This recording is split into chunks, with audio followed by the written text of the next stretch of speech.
하나님의 은혜와 평강이 함께 하시기를 축원합니다. 오늘은 이렇게 인사하고 싶습니다. 식사하셨습니까? 아침 드셨습니까?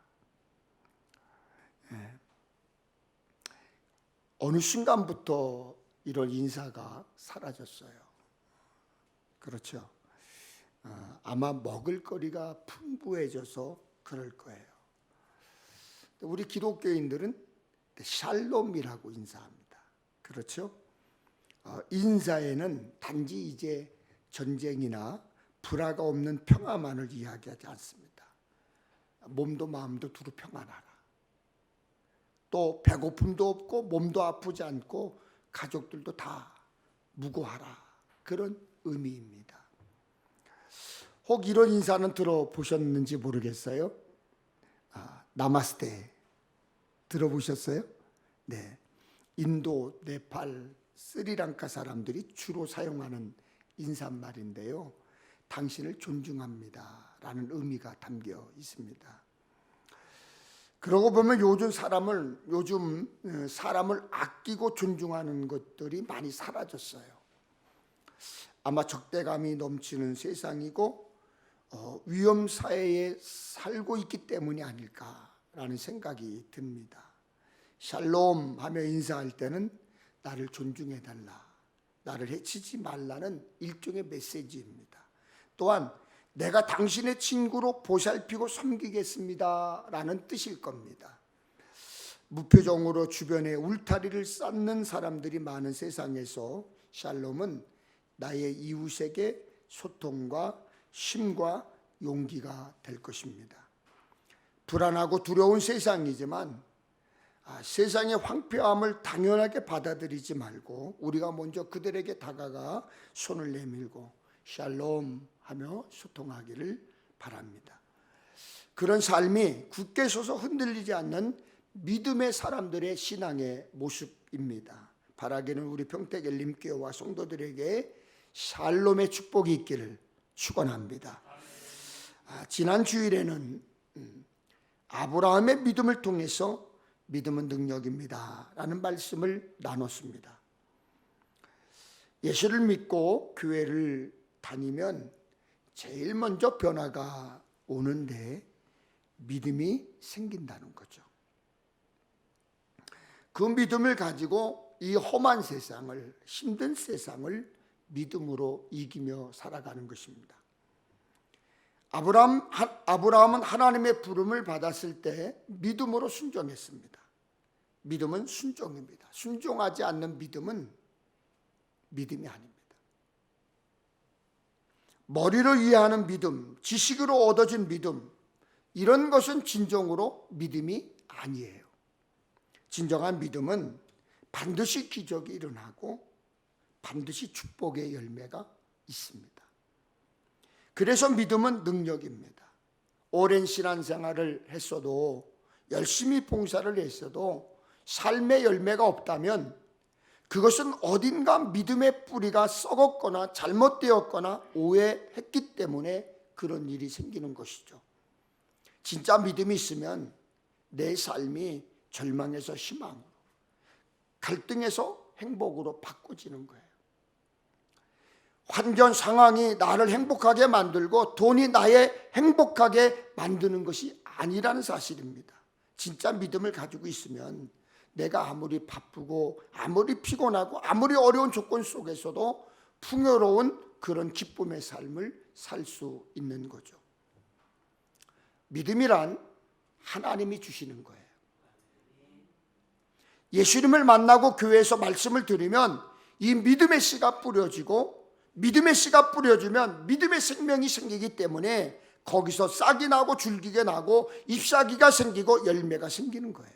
그건 인위적이지 않아요. 내 믿음이 그렇게 약한가? 내 생각으로는 다 할 것 같은데 왜 안 되지? 그거는 여러분의 믿음을 지식으로 이해하거나 믿음을 여러분들이 생명으로 이해하지 않아서 그런 거죠. 믿음은 하나님의 부름을 받는 거예요. 믿음은 하나님의 말씀을 듣는 거예요. 하나님의 말씀을 듣지 않으면 믿음이 절대로 생길 수가 없어요.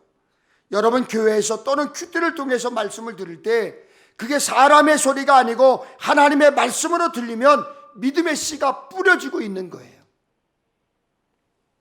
아브라함이 갈대 우르를 떠나 내가 지시한 곳으로 가라, 그런 음성을 들었을 때 그가 취한 행동은 순종입니다. 순종이에요. 믿음은 순종입니다. 맹목적인 맹종이 아니에요. 말씀에 대한 순종이고 응답인 거예요. 이것이 우리가 아브라함에게서 발견한 믿음의 시작입니다. 누구나 믿음은 처음부터 완벽하지 않아요. 어린아이와 같아요. 단단하지 못해요. 방향이 없어요. 자기 힘으로 서지도 못해요. 자라면서 사람 모양이 되고 지성이 생기고 육체가 건강해지고 걷고 뛰는 성숙한 인간으로 변하는 것처럼 믿음도 말씀을 계속 먹고 하나님의 부름을 받으면서 궤도 수정이 되어가는 거예요. 점점 하나님의 생각과 내 생각이 같아지는 거예요. 하나님의 시선과 내 시선이 같은 방향을 바라보는 게 믿음이에요. 믿음에는 부르심의 약속이 있습니다. 믿음에는 조건 없는 순종이 있습니다. 부르심의 약속이 무엇입니까? 유업으로 얻게 된 약속이에요. 그런데요, 믿음은 같은 부류들만 있는 게 아닙니다. 이방인처럼 외국인처럼 나그네처럼 사는 게 믿음입니다. 믿음을 가지면 믿는 사람들만 지상낙원으로 보내는 게 아닙니다. 나그네같이 이방인처럼 하나님을 믿지 않는 사람들 속에서 사는 것입니다. 우리가 일반적으로 착각하는 게 있어요. 교회만 오면 행복하겠지, 예수 믿으면 모든 일이 잘 풀리겠지. 여러분, 교회도 이상한 사람들 참 많습니다. 여러분이 눈 감고 있어서 그렇지, 여러분이 참아줘서 그렇지, 여러분이 양보해줘서 그렇지, 그런 사람들하고 같이 섞여서 사는 거예요. 섞여서 예배하는 거예요.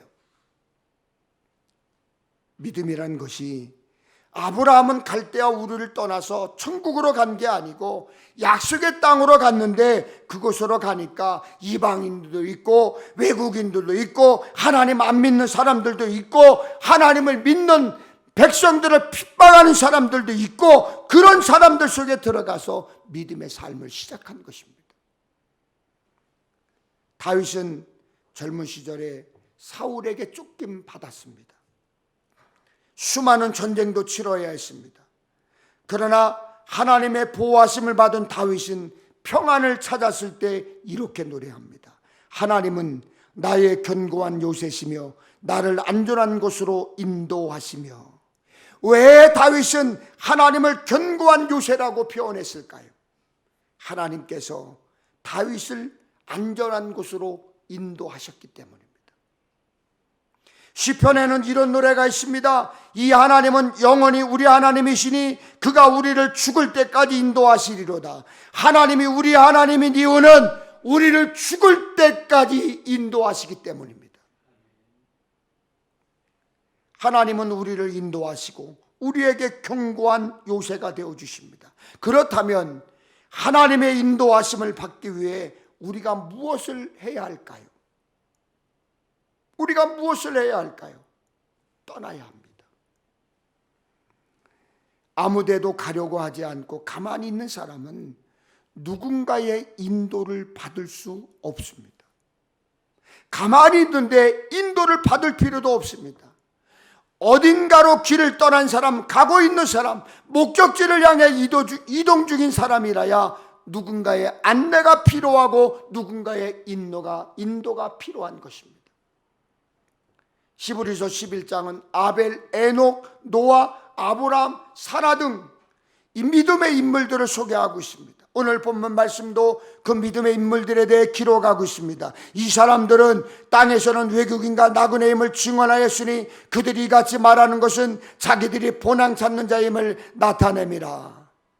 굳게 서서 믿음의 본이 되었던 사람들이 갖고 있던 공통점이 있어요. 세상에서 외국인과 나그네로 살았다고 하는 공통점입니다. 그들은 이 땅에 살았지만 이 땅에 머물지 않았습니다. 천국, 하나님의 나라, 본향을 찾아가는 사람들이었습니다. 그들은 천국을 향해 이동하는 중이었기 때문에 하나님의 인도하심이 필요했습니다. 그 하나님의 이끄심을 받았습니다. 하나님의 이끄심, 인도하심은 실패가 없어요. 우리는 늘 예수 믿어 구원받았다고 고백합니다. 우리는 예수를 믿고 하나님의 자녀고 천국 백성이라고 고백합니다. 여러분, 그렇듯 구원받은 우리의 시민권은 하늘에 있습니다. 우리는 지금 이 땅에 발을 딛고 살고 있지만 하나님의 나라를 향해 가고 있는 여행객, 나그네, 순례객입니다. 그러므로 우리는 하나님의 인도하심을 받아야 돼요. 하나님의 안내를 받아야 돼요. 그리고 하나님 나라에 도착할 때까지 이끄시는 하나님의 뜻을 따라가야 하는 것입니다. 요즘 꽤 많은 분들이 캠핑을 즐기는 것 같아요. 저도 여러 번 캠핑을 경험해 봤어요. 그런데 캠핑의 묘미가 무엇인지 아십니까? 불편함이에요. 캠핑의 덕후들이 모두 다 고백하는 것은 불편함이 캠핑의 묘미다라고 얘기합니다. 모든 것이 편리하게 갖춰진 일상을 떠나 먹는 것, 씻는 것, 자는 것, 모든 것이 불편하지만 불편을 감수하며 색다른 경험을 할 수 있다는 게 캠핑의 매력이에요. 성경에도 요즘 캠핑처럼 길 떠난 사람들이 나오죠. 오늘 본문 9절입니다. 믿음으로 그가 이방의 땅에 있는 것 같이 약속의 땅에 거류하여 동일한 약속을 유업으로 함께 받은 이삭 및 야곱과 더불어 장막에 거하였으되. 하나님이 약속한 땅은 불편함이 가득해요. 약속의 땅에 이미 다른 사람들이 살고 있었어요. 나와 같지 않은 사람들이 살고 있어요. 하나님을 섬기지 않는 사람들에게 핍박도 받고 야단도 맞고 쫓겨다니면서 살게 된 거예요. 하나님의 약속을 받은 아브라함은 그곳에서 나그네처럼, 외국인처럼 나그네로 살았습니다. 장막에 거했다는 것은 텐트에 살았다는 거예요. 살던 우리를 떠나 어디로 가는지도 모르면서 하나님이 가라 하신 곳으로 옮겨갔습니다. 오랜 시간 먼 곳을 향해 옮겨가면서 하나님의 인도하심을 따라 살았습니다. 그의 자손 이삭과 야곱도 마찬가지였어요. 그들은 모두 장막에서 지냈습니다. 텐트에서 지내는 사람은 모든 것을 갖추고 살 수가 없어요. 그래서 꼭 필요한 것만 가지고 있습니다. 언제든 장소를 옮겨야 할 때 쉽게 챙길 수 있는 정도의 짐만 가지고 삽니다. 여러분, 천국을 향해 가는 순례자는 삶이 단순해야 됩니다. 하나님 나라를 향해 가는 여행자는, 순례자는 거추장스러운 것들이 없어야 돼요. 그래야 하나님이 부르실 때 머뭇거리지 않고 즉시 순종하고 움직일 수 있습니다. 마태복음에 보면 예수님의 기적들을 기록하고 있는데 공통점이 있습니다. 예수님이 나병 환자를 고치실 때였습니다. 예수께서 손을 내밀어 그에게 내시며 이르시되 내가 원하노니 깨끗함을 받으라 하시니 즉시 그의 나병이 깨끗하여진지라. 백부장의 하인을 고치셨을 때입니다. 예수께서 백부장에 이르시되 가라 내 믿은 대로 될지어다 하시니 그 즉시 하인이 나으니라. 혈루병을 앓은 여인이 예수님의 옷에 손을 대고 고침받을 때였습니다. 예수의 뒤로 와서 그의 옷가에 손을 대니 혈루증이 즉시 그쳤더라. 예수님의 능력은 즉시 나타납니다. 말씀하시면 곧바로 역사가 일어납니다. 하나님의 말씀의 능력이 여러분 삶에 나타나기를 원하신다면, 예수님의 기적이 말씀을 통해 같은 경험을 하고 싶다면 우리도 즉시 움직여야 합니다. 즉시 순종해야 합니다. 여러분, 뜸들이면 기회는 사라져요. 이 눈치 저 눈치 보며 뜸들이다가 다 실패하고 말아요. 하나님이 부르실 때, 하나님이 일 맡기셨을 때, 하나님이 가자고 하실 때 잠깐만요, 잠시만요, 짐 정리 좀 하겠습니다 라고 하실 수 있나요? 잠시만요, 하나님, 저 지금 무척 바쁜데요. 사람 만나야 하는데요. 저 지금 갈 데가 있는데요. 할 수 있을까요? 하나님께서 길 떠나라 하시는데 어디로 가는 건지 확인하고 미리 답사하고 거기에 필요한 것을 챙겨가겠다고 여러분 할 수 있나요? 여러분, 하나님이 원하시면 즉시 순종해야 돼요. 즉시 떠나야 돼요. 그렇게 늘 불순종하고 토를 다는 사람들 빨리 깨달아야 합니다. 하나님은 왜 이렇게 나를 고통스럽게 하는가? 왜 나를 힘들게 하고 어렵게 하실까? 내가 한 게 아니다. 내가 한 게 아니다. 그거를 빨리 깨달아야 돼요. 빨리 알아야 돼요. 내가 한 게 아니다. 하나님이 하신 것이다. 할렐루야. 이것을 깨달아야 하나님이 원하는 믿음이 생기는 거예요. 여러분 걱정하지 마시고 고생하세요. 불편함을 감수하세요. 여러분 삶의 현장은 육체와 함께 다 사라지는 거예요. 오래 안 가요. 그러나 하나님이 의도한 건 그게 아니라는 거죠. 나이 90년, 100년 살게 하는 것이 하나님의 목적이 아니고 새하늘과 새 땅을 바라보게 하시는 것이 하나님의 목적이기 때문에 고통을 빨리 끝나는 방법이 역으로 생각하면 되지요. 얼른 순종하면 돼요. 얼른 깨달으면 돼요. 얼른 회개하면 돼요. 시간 오래 끌 필요 없어요. 내 삶은 하나님이 인도하시는 거다. 빨리 깨달으면 돼요. 그리고 순종하면 돼요. 그걸 꼭 얻어맞아야 알아요. 그걸 꼭 두들겨 맞아야 깨달아요. 여러분, 당해야 알고 얻어맞아야 알고 그렇게 똑똑한 사람이 그런데 둔하십니까? 잘 몰라요? 여러분, 삶에 어려움이 생기던 하나님이 나를 믿음으로 이끌게 하시는 방법이구나. 이렇게 정리하면 간단해요. 그러면 이상하게 돈도 생기고 건강해지고 환경도 좋아지고 문제가 풀리고 그런 일들이 생기는 것이지 그걸 하기 위해서 하는 게 아니에요. 하나님을 수단으로 쓰지 마세요. 하나님의 능력은 즉시 나타납니다.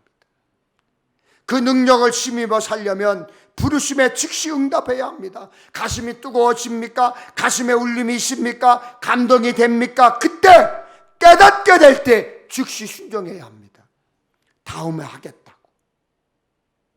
미련을 두거나 머뭇거리면 안 돼요. 사달랍니다. 토달지 마세요.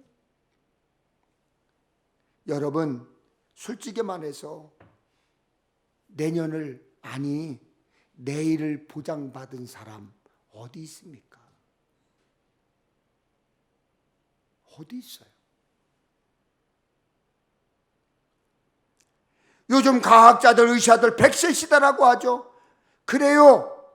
여러분, 100살까지 사시기를 축복합니다. 그러나 내일을 보장받은 사람 아무도 없어요.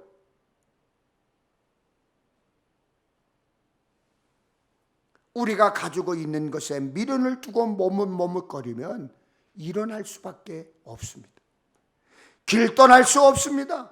새 삶을 살 수 없습니다. 누리던 것이 있어도 움켜쥐고 있던 것 툭툭 털고 버리고 일어설 줄 알아야 합니다. 그게 천국을 향해 가는 순례자의 길이고 삶입니다. 바울이 말했습니다.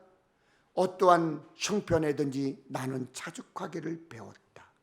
다윗도 이렇게 고백했습니다. 여호와는 나의 목자시니 내가 부족함이 없으리로다.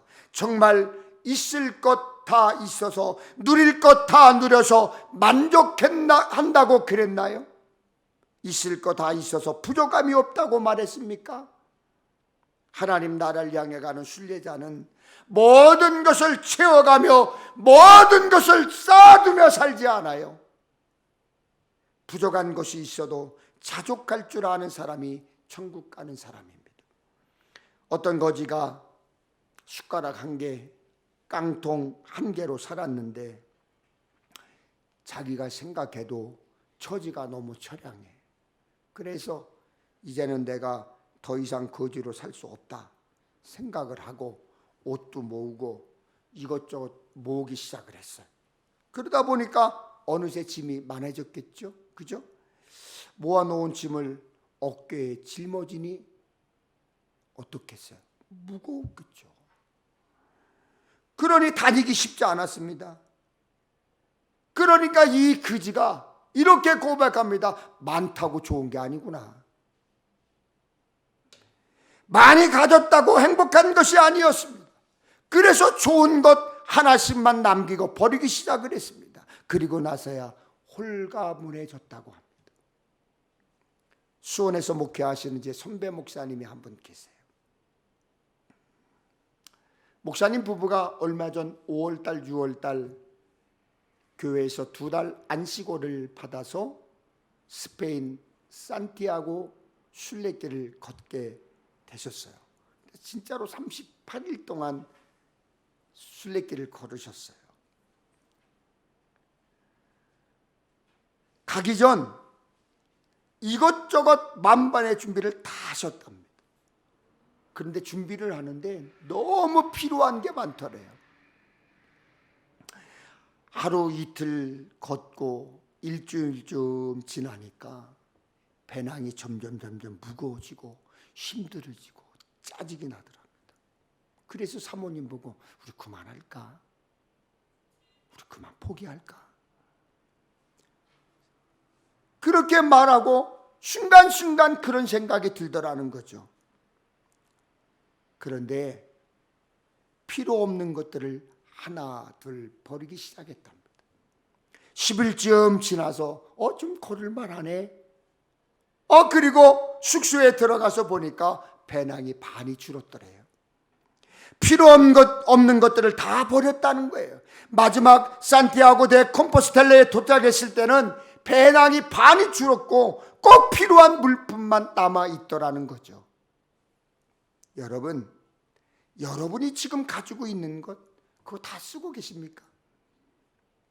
혹시 여러분 집에 신발장에 있는 신발 다 필요해서 다 신던가요?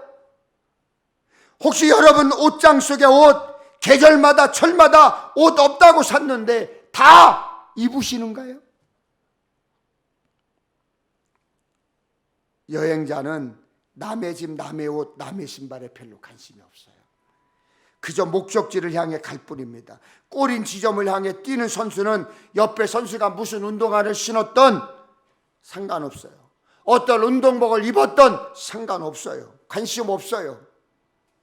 유행하는 패션을 따라 옷 사고 신발 사고 주변을 의식하며 사는 사람들 있습니다. 저는 다른 사람들이 무슨 옷을 입었는지 유행이 뭔지 별로 관심이 없습니다.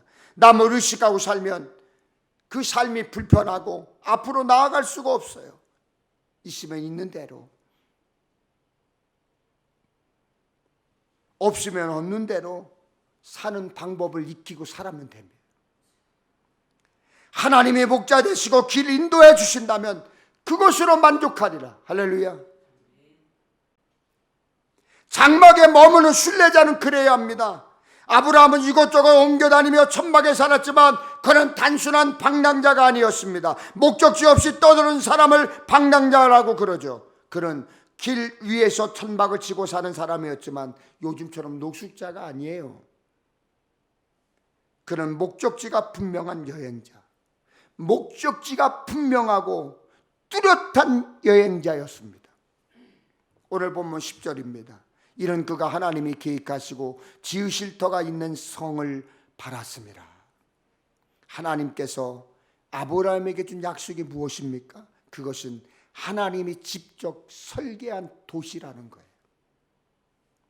진짜 믿음은 하나님이 설계해 준 집으로 가는 거예요. 그 약속은 살아생전의 축복이기도 하고 죽어서도 받을 수 있는 축복입니다.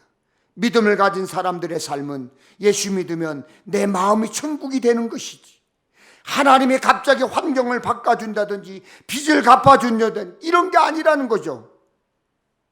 그런데 우리는 오해를 해요.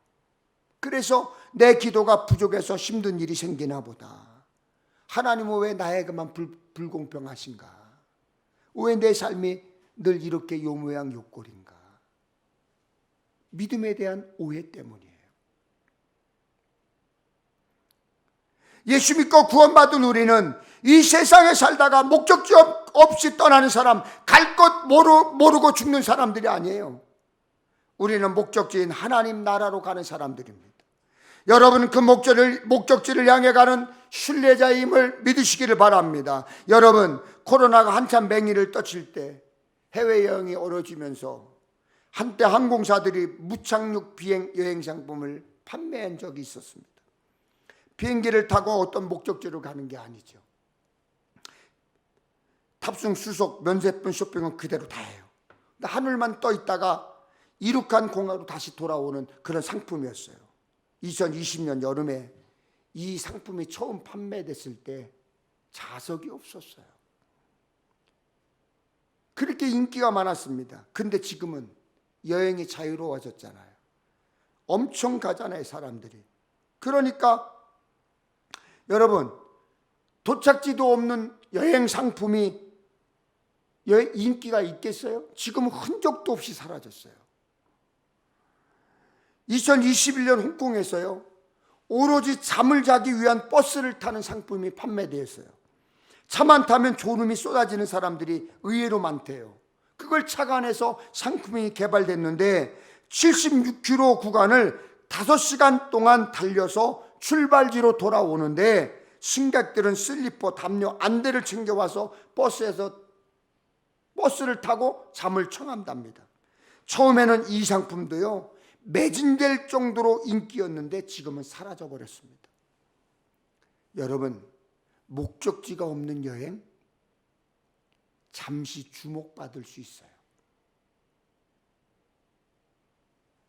그러나 오래 가지 못합니다. 이 땅에서 누릴 것 누리며 즐길 것 즐기며 사는 삶, 주목받을 수 있습니다. 그러나 오래 가지 못해요. 예수 믿는 우리는 잠시의 삶으로 끝나는 사람이 아닙니다. 예수 믿는 우리는 멸망이 없고 영원히 사는 사람입니다. 하나님의 자녀된 사람입니다. 하늘나라의 시민권자입니다. 여러분, 천국 가심을 믿으십니까? 저는 여러분과 인사할 때 늘 이러죠. 할렐루야, 승리하십시오. 인사합니다. 우리가 서로에게 바라는 승리는 물리적으로 누가 누구를 이기는 승리가 아니에요. 죄로부터의 승리입니다. 사망을 이겨 죽음을 두려워하지 않는 승리입니다. 하나님의 말씀이 세상 이치와 생각을 이긴다는 믿음의 승리입니다. 그렇기 때문에 이 승리를 가진 사람들은 사람과 싸우는 게 아니라 세상과 대항하여 싸우는 거예요. 사단 마귀와 대항하여 싸우는 거예요.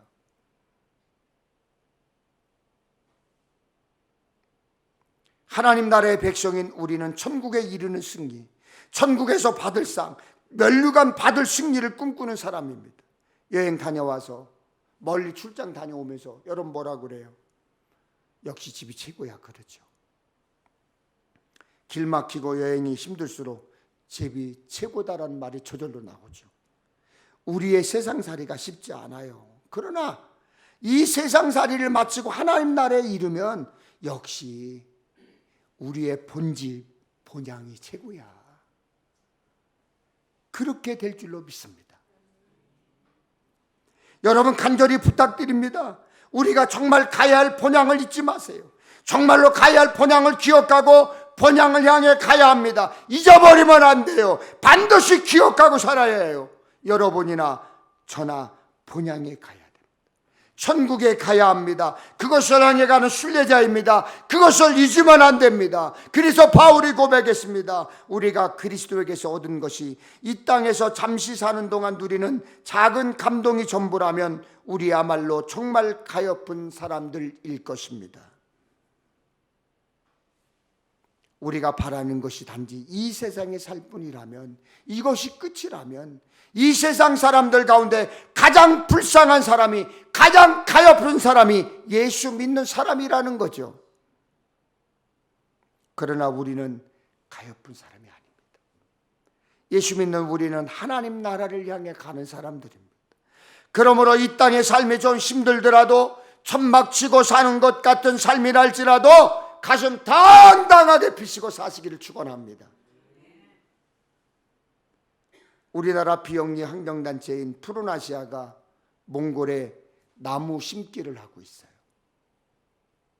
벌써 20년대 우리나라의 푸른아시아 단체가 가서 몽골에 나무를 심어주는데, 몽골이 사막화가 전 국토의 77%가 사막화가 되어 있다고 그래요. 여러분 생각해 보세요. 77%가 사막인데 어떻게 나무를 키우겠어요? 그래도 희망은 그것밖에 없으니까 나무 하나를 심으면서 여기가 푸른 살림으로 변할 것이라는 환상을 보면서 심는다는 거예요. 여러분, 믿음이란 그런 거예요. 내가 하는 믿음의 작업이라는 것은 앞이 안 보이고 들리지 않고 또 무슨 증거가 없지만 하나님의 약속을 받으면 그 약속을 멀리서 환상을 그리면서 나무 하나를 심는 거예요.